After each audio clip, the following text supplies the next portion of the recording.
Welcome to our lower body control articular rotations video.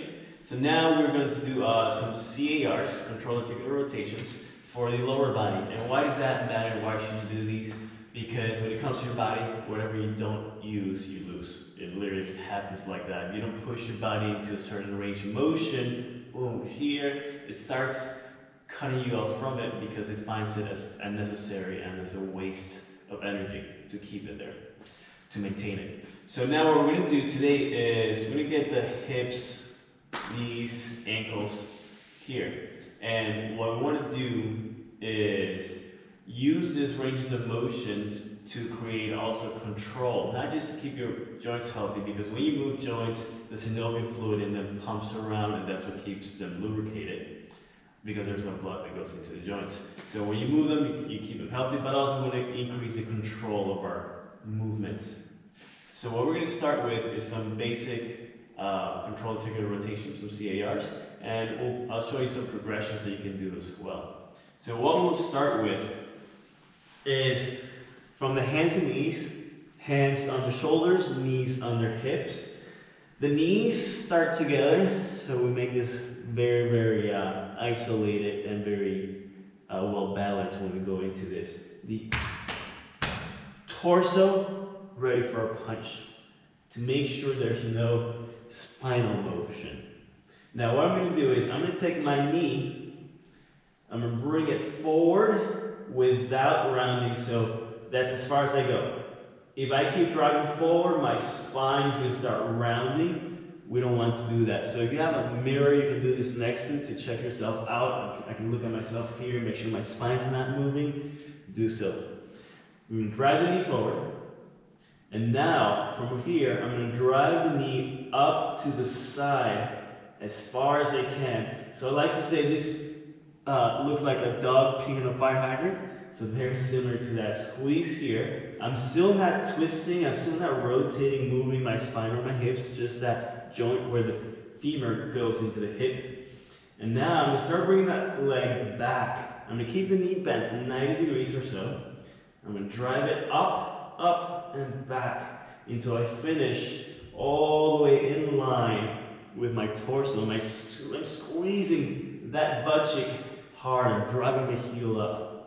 And I'm just going to bring it down, and I'm going to repeat forward, check the spine, it's not moving, that's why we have to go slow to make sure nothing else moves. That's really the hardest part, being able to isolate the motion. I'm going to the side, I'm starting to go up. I'm drawing the biggest circle that I can with the knee. Squeeze, and now let's reverse. So now I'm going to go straight out to the side first without letting the knee drop. That's as far as I get. Now I'm just going to rotate that shin horizontal, coming forward, and now I start bringing it down and forward. Oh, it is really tough to fight to keep that spine neutral. One more time, I'm going to go straight up and back. Squeeze that butt cheek, abs are tight. I'm going to start going out to the side. Now I hit my roadblock, I can't go any further like this. Rotate, shin, horizontal. Start driving it forward, but staying up. And now bring it down because I can't go any further. And that's it. So those are our hip circles with the knee bent or quadruped. Now, even though that looks very simple, doing it right requires a lot of attention, not just mentally, but your whole body's under tension. So make sure you do those slow. Now to make that even more challenging, if you need to, you can always do this standing as well. But I'm going to do this a little bit simpler here. Again, simple does not mean easy. I'm going to stay in the same position. I'm going to stick the leg out to the side, however. So we're not going to have, the only part that gets missed from this variation is the knee going forward. Maybe that's not too bad. From here, I'm tensing up.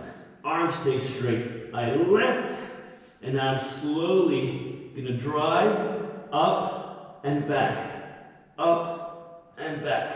I squeeze, trying to keep my hips facing the floor the whole time. Squeeze that butt cheek and I'm just going to reverse. So this is more like a quarter circle. I go straight out to the side, and then I let that leg rotate. The hip muscles are working a lot because the leg is straight, so there's more weight, more torque being placed on those muscles. I'm there. Ooh, I find my hip come up a little bit. I'm just going to bring it back down. Go out to the side. Fight.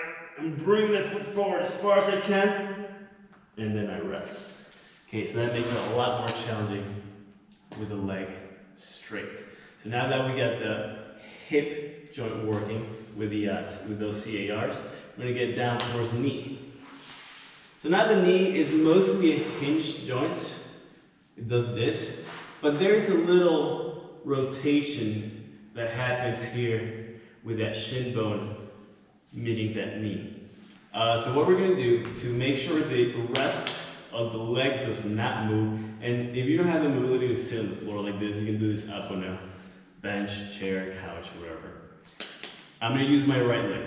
So my right leg is bent.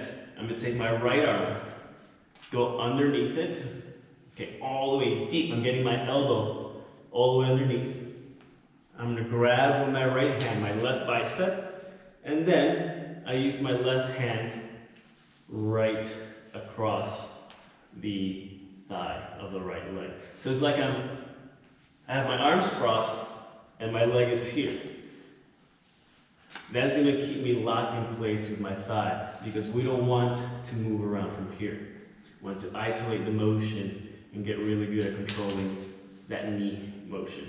So now I'm also going to keep my ankle 90 degrees here, face this way, and I'm going to turn in. I straighten that knee as far as I can. I'm going to turn out, and then I bend the knee as far as I can. Now what we can do here is go back to that in position, extend, rotate out, bend, or switch the directions. Now I'm going to start with that rotated out position, straighten, rotate in, and keep rotating in as you bend. Turn out and really getting that shin to move. There's that little bone protrusion right there. You should see it move. I extend, rotate in, and pull all the way. Okay, so that's the knee. Now, this is one that people tend to get grossed out by. But the kneecap is a bone that's just kind of there. It's just floating, gets held in place by the tendon that goes over the patellar tendon. So what we have to make sure we have is a kneecap that can actually glide. So I'm going to use both hands here, and I'm going to find my kneecap at the top and the bottom position. Make sure the leg is relaxed. Okay, notice how my other one's bent. I'm using that to keep me up so I don't have to use my muscles here to work too much. And I'm just sliding the knee up and down. Kneecap up and down. And then I can also slide it sideways. Maybe it's not as much, but there should be some side movement. And now, slowly, I can even make circles. So I'm going to push it down. I'm going to start pushing to one side, up, other side, down. So I'm just sliding it in a circular motion. I can switch directions as well. And that's just making sure that kneecap can stay healthy by being able to glide. All right, now that that's over, we're going to go into the ankle. All right, now for the ankle, remember we had some motion along here, that shin. We want to limit that. All right, so we can do the same thing here that we did with our leg lock and grip that shin this time. So that way, if you do move it around, you can feel it and it help you fight it a lot more. So now from here, I'm going to pull my toes up and point. Up and point. Alright, that's just to get our feeling for the range of motion. Now, from 90 degrees, I'm going to turn in and out. And again, I'm isolating the movement just at the ankle. So if I let that shin go, I can get a lot more, but that's not the point. The point is to get a lot more from the ankle. Isolating, learning how to move the body.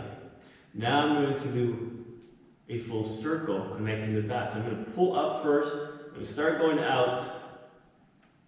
I'm going to start pointing the toes down. I'll start coming in, up. I'm just doing that one more time. Out, down. Notice the speed. I'm going slow to make sure I'm going full range of motion. Up. I'll reverse as well. Pulling up. Going in, down, out, and up. And that starts getting our ankles work there. You can also do it with the legs straight.